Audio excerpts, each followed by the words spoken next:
ఎవరికి వాళ్ళు ovulation tracking చేసుకోవడానికి పాసిబుల్లా? జనరల్గా 28 డేస్ సైకిల్ అనేది ఉంటుంది.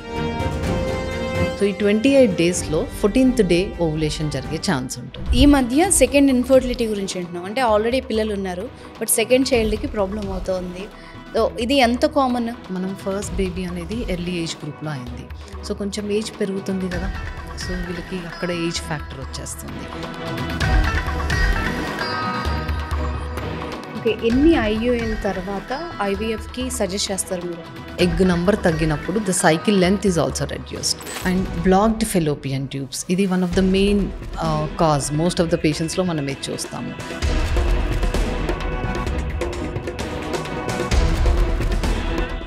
నమస్తే మ్యామ్. నమస్తే Anusha. So early puberty causes, మళ్ళీ ఎర్లీ Early మెనోపాజ్, menopause ఇది also. చాలా బిగ్గెస్ట్ ప్రాబ్లం ఇప్పుడు చాలా అవును. మంది లేడీస్లో కంప్లైంట్ ఇది. పోనీ దీన్ని మనం డిలే చేయడానికి యంగ్స్టర్స్ ఎవరైతే తల్లులు ఉంటారో వాళ్ళు ఏం జాగ్రత్తలు తీసుకోవచ్చు కొంచెం డిలే చేసుకోవడానికి? సో ఎర్లీగా ప్యూబర్టీ రాకుండా మదర్స్ కూడా కొంచెం గర్ల్స్ని కేర్ తీసుకోవాల్సి వస్తుంది. లైక్ హెల్తీగా ఫుడ్ ఇవ్వడము, ఎక్సర్సైజ్ చేపియడము, వెయిట్ అనేది మేనేజ్ చేసుకోవడము Okay. అనేది వెరీ ఇంపార్టెంట్. సో ఇవన్నీ చేసుకుంటే మనం ప్యూబర్టీ ఏజ్ అనేది కొంచెం డిలే చేసుకోవచ్చు. సో మెయిన్గా మీ దగ్గరకు వచ్చే పేషెంట్స్ ఎక్కువ చెప్పే ప్రాబ్లమ్స్ ఏముంటాయి? So most of the patients, because I'm an infertility specialist, most of the patients are fertility ఇష్యూస్తో వస్తారు. సో దీంట్లో మనకి ఏజ్ ఎక్కువ ఉండడము ఉమెన్ది, ఓకేనా, ఓకే. అండ్ ఒక 5 years అయినా పిల్లలు అవ్వకపోవడము అనే ఇష్యూస్, 5 years 6 years ఇలాంటి age 5 to 6 years of married లైఫ్లో కూడా వీళ్ళకి పిల్లలు అవ్వకపోవడము ఇలాంటి Okay. పేషెంట్స్ ఎక్కువగా ఉంటారు. సో రీసెంట్గా we had a patient who was somewhere around 35 years. Okay. వాళ్ళకి ఎగ్ కౌంట్ తక్కువగా ఉంది, ఆబ్వియస్లీ కదా, ఎల్డర్ ఏజ్ గ్రూప్ కదా, అంటే 35 అని అంటే సో నంబర్ ఆఫ్ ఎగ్స్ అనేవి తక్కువగా ఉన్నాయి. అలానే కొంచెం మేల్ ఫ్యాక్టర్ ఉండడము, వీళ్ళకి almost 7 years of married life, okay. పిల్లలు అవ్వలేదు. ఓకే, సో 35 years ఎగ్ తక్కువగా ఉండడము, మేల్ ఫ్యాక్టర్ ఉండడం వల్ల మనము ఈ టెస్ట్ ట్యూబ్ బేబీ అనే ట్రీట్మెంట్, IVF అనే ట్రీట్మెంట్ ద్వారా we have done the procedure. And వాళ్ళకి ఏంటి అని అంటే ఎంత తక్కువ ఉందంటే ఆమెకి వచ్చింది ఒకటే ఎగ్ అండి. ఓకే. సో ఒకటే మెచ్యూర్డ్ ఎగ్ వచ్చింది. ఆ ఎగ్కి మనము స్పర్మ్తో ఇంజెక్ట్ చేసి ఫర్టిలైజ్ అయిన తర్వాత ఏదైతే ఎంబ్రియో ఫామ్ అవుతుంది, ఎంబ్రియో అంటే బేబీ ఓకే. పిండం అంటారు కదా అది. సో ఆ ఎంబ్రియోని మనము గర్భసంచిలో ట్రాన్స్ఫర్ చేస్తాం. సో ట్రాన్స్ఫర్ చేసిన తర్వాత 15 daysకి మనకు ప్రెగ్నెన్సీ టెస్ట్. సో ఈ పేషెంట్కి ఒక్క ఎగ్, ఒక్క ఎంబ్రియో అండ్ కన్సీవ్ అయినారు okay. After 7 years of married life and మెయిన్గా లేట్ మ్యారేజ్ వీళ్ళ దాంట్లో. ఓకే. ఇప్పుడు ఏజ్ గురించి మనం మాట్లాడాము. ఏజ్ ఎగ్ కౌంట్ని కానీ ఎట్లా ఎఫెక్ట్ చేస్తుంది? అంటే ఏజ్లో ఎగ్ క్వాలిటీ కానీ కౌంట్ కానీ ఎలా ఉంటుంది ఒకసారి చెప్తారా?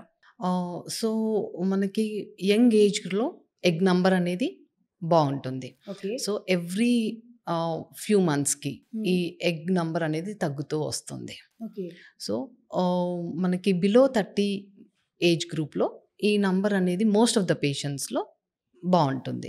సో ఈ ఏజ్ గ్రూప్లో మనకి ఫర్టిలిటీ ఇష్యూస్ అనేది కొంచెం తక్కువగా ఉంటాయి. ఓకే. వన్స్ అబోవ్ 33 years ఈ ఏజ్ గ్రూప్లో ఈ ఎగ్ నంబర్ అనేది డ్రాస్టిక్గా తగ్గుతూ వస్తుంది. అప్పుడు 20sలో కూడా మనకి ఎవ్రీ మంత్, ఎవ్రీ 3 monthsకి ఈ ఎగ్ నంబర్ అనేది తగ్గుతూ వస్తుంది. కానీ అబోవ్ 30 years కొంచెం డ్రాస్టిక్గా తగ్గుతుంది. ఓకే. సో ఈ ఎగ్ నంబరు తగ్గుతుంది, అలానే ఏజ్ పెరిగిన కొద్దీ ఎగ్ యొక్క క్వాలిటీ కూడా తగ్గుతుంది. ఓకే. క్వాలిటీ ఎక్కడ మేజర్ రోల్ ప్లే చేస్తుంది మేడం? క్వాలిటీ అనేది వెరీ ఇంపార్టెంట్. సో ఇక్కడ ఎగ్ యొక్క క్వాలిటీ తగ్గింది అని అంటే మనకి ఫర్టిలైజేషన్ అంటే స్పర్మ్తో ఫర్టిలైజేషన్ రేట్స్ కూడా తగ్గుతాయి. ఓకే. అలానే ఎంబ్రియో క్వాలిటీ కూడా తగ్గుతుంది. సో ఎంబ్రియో క్వాలిటీ తగ్గితే మనకి ఇంప్లాంటేషన్ అంటే అది గర్భసంచిలో వెళ్ళి నిల్వడం అనేది జరగదు. సో అందుకే వీళ్ళకి ఏజ్ పెరిగిన కొద్దీ ఎగ్ క్వాలిటీ తగ్గడం వల్ల కూడా ప్రెగ్నెన్సీ అనేది రాదు. ఓకే. ఓకే. ఈ ఎగ్ క్వాలిటీ వల్ల మనకి అబార్షన్ రేట్స్, మిస్క్యారేజ్ రేట్స్ కూడా పెరిగే ఛాన్స్ ఉంది. ఓకే. ఓకే. సో ఇప్పుడు గైనిక్ దగ్గరికి ఎప్పుడు వెళ్ళాలి అంటే వన్స్ మ్యారేజ్ అయింది, పిల్లల కోసం ట్రై చేశారు, ఎప్పుడు ఏజ్ వాళ్ళు ఎప్పుడు వెళ్తే బెటర్ అన్నది కూడా మేజర్ రోల్ కదా. సో ఒకవేళ మ్యారేజ్ అయింది 1 ఇయర్‌లో గూడా వీళ్ళకి ప్రెగ్నెన్సీ అనేది కన్ఫర్మ్ అవ్వకపోతే అప్పుడు వాళ్ళు ఫర్టిలిటీ స్పెషలిస్ట్‌ని కలవాల్సొస్తుంది. కానీ if they are in elder age group అంటే మోర్ దెన్ 35 ఇయర్స్ ఉంటే వితిన్ 6 మంత్స్ వీళ్ళు కన్సీవ్ అవ్వకపోతే అప్పుడు ఫర్టిలిటీ స్పెషలిస్ట్‌ని కన్సల్ట్ అవ్వాలి.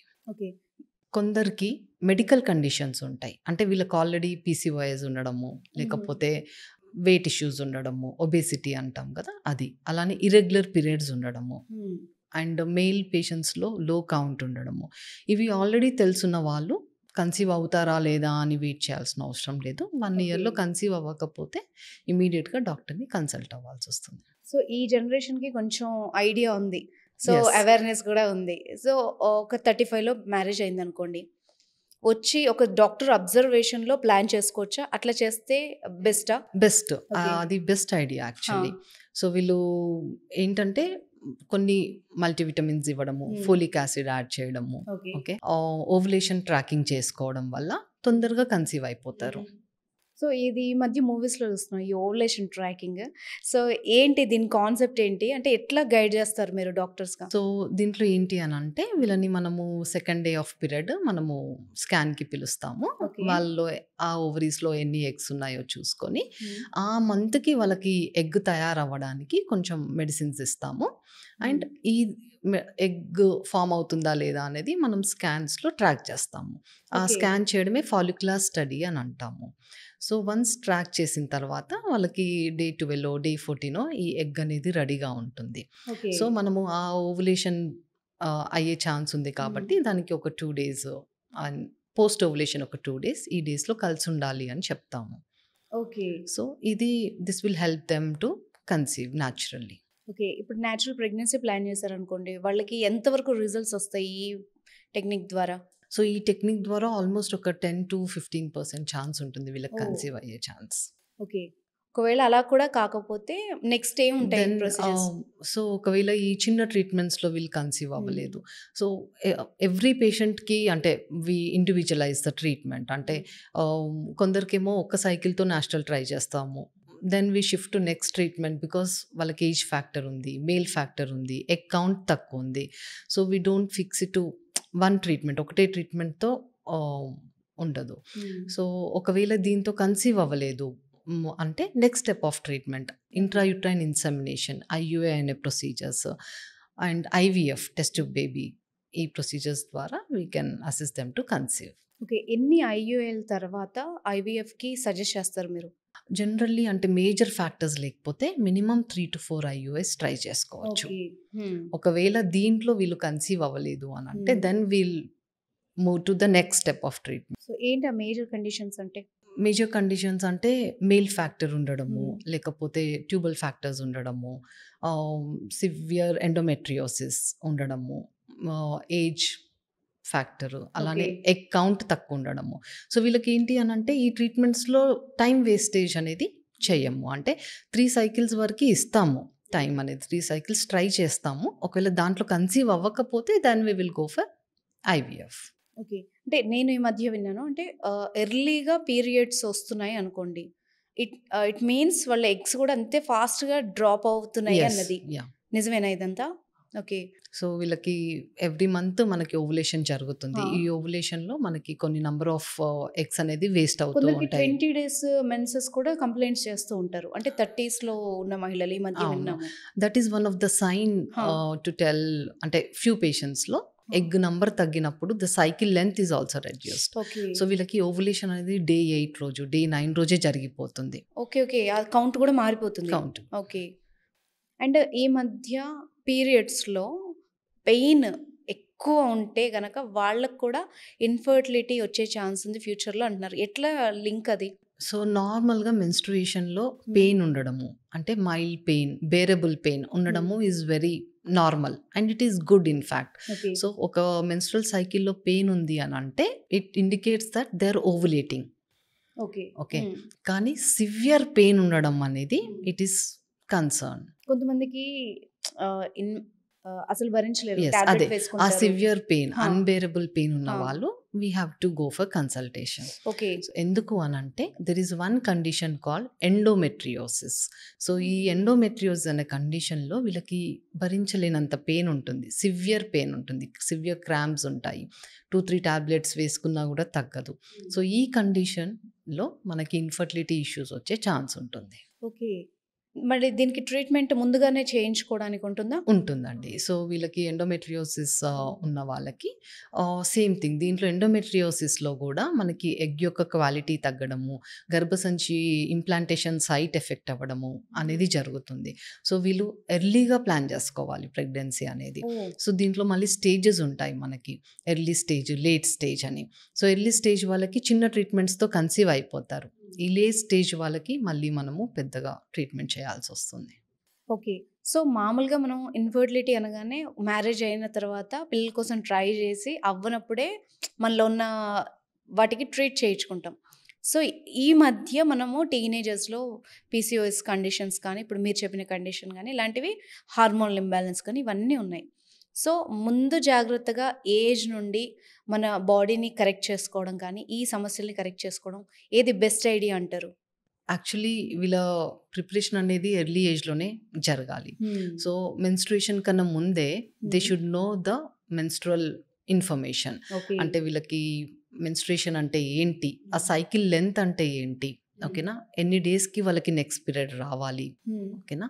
ఇది వెరీ ఇంపార్టెంట్. ఓకే. ఎన్ని డేస్ బ్లీడింగ్ అవుతుంది అనేది ఎడ్యుకేట్ చేయాల్సొస్తుంది యంగ్ గర్ల్స్‌లో. సో, ఈ మెన్స్ట్రుయల్ ఇన్ఫర్మేషన్ అనేది వెరీ ఇంపార్టెంట్ హ్మ్. యంగ్ గర్ల్స్‌కి. లైక్ మెనార్కే ఎప్పుడొచ్చింది? అండ్ వాళ్ళ సైకిల్ లెంత్ ఎలా ఉంది? ఎన్ని డేస్ బ్లీడ్ అవుతున్నారు? సివియర్ పెయిన్ ఉందా? హ్మ్. ఇవన్నీ వాళ్ళకి ఇన్ఫర్మేషన్ తెలిసుండాలి. హ్మ్. అలానే కొందరు గర్ల్స్‌కి ఈ యాక్నే రావడము, హ్మ్. అబ్నార్మల్ హెయిర్ గ్రోత్ మనం ఆల్రెడీ డిస్కస్ చేసాము. సో, ఈ కండిషన్స్‌లో గూడా మనము వాళ్ళని ఎడ్యుకేట్ చేయాలి. బాడీ ఎక్సర్సైజ్ చేసుకోవడము, ఇదన్నీ ఎర్లీ ఏజ్‌లోనే మనం ఎడ్యుకేట్ చేయాల్సొస్తుంది. ఓకే. ఈ మధ్య సెకండ్ ఇన్‌ఫర్టిలిటీ గురించి వింటున్నాం. అంటే ఆల్రెడీ పిల్లలున్నారు. బట్ సెకండ్ చైల్డ్‌కి ప్రాబ్లమ్ అవుతోంది. సో, ఇది ఎంత కామన్? ఇది కూడా ఇట్ హాస్ బికమ్ వెరీ హ్మ్. కామన్ దీస్ హ్మ్. Days. So, already first baby అవుతారు వీళ్ళకి. హ్మ్. ఆఫ్టర్ ఫ్యూ ఇయర్స్ అంటే 2 ఇయర్స్ తర్వాత, 3 ఇయర్స్ తర్వాత they are trying for second baby. So, 1 year, 2 years try చేసినా కూడా వీళ్ళకి ప్రెగ్నెన్సీ రావట్లేదు. ఓకే. దాన్ని మనము సెకండరీ ఇన్‌ఫర్టిలిటీ అంటాము. హ్మ్. సో, ఇది ఎందుకు అనంటే మనం ఫస్ట్ బేబీ అనేది ఎర్లీ ఏజ్ గ్రూప్‌లో అయింది. సో, కొంచెం ఏజ్ పెరుగుతుంది గదా! సో, వీళ్ళకి అక్కడ ఏజ్ ఫ్యాక్టర్ వచ్చేస్తుంది. అలానే బాడీలో చేంజెస్ అవుతాయి. వెయిట్ పెరగడమో, లేకపోతే లైఫ్ స్టైల్ వల్లనో, స్ట్రెస్ కండిషన్స్ హ్మ్. వల్లనో.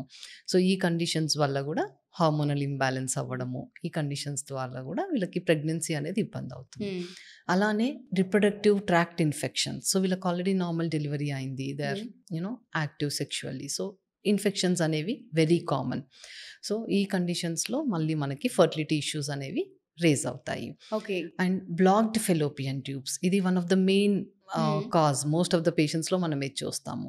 ఈ ట్యూబ్స్ ఏదైతే ఉన్నాయో ప్రెగ్నెన్సీ రావడానికి హెల్ప్ అవుతాయి కదా! హ్మ్. అవి బ్లాక్ అయ్యి ఉంటాయి వీళ్ళకి. ఓకే. సో, ఈ కండిషన్స్‌లో మళ్ళీ మనకి ఇన్‌ఫర్టిలిటీ అనేది చూస్తాము.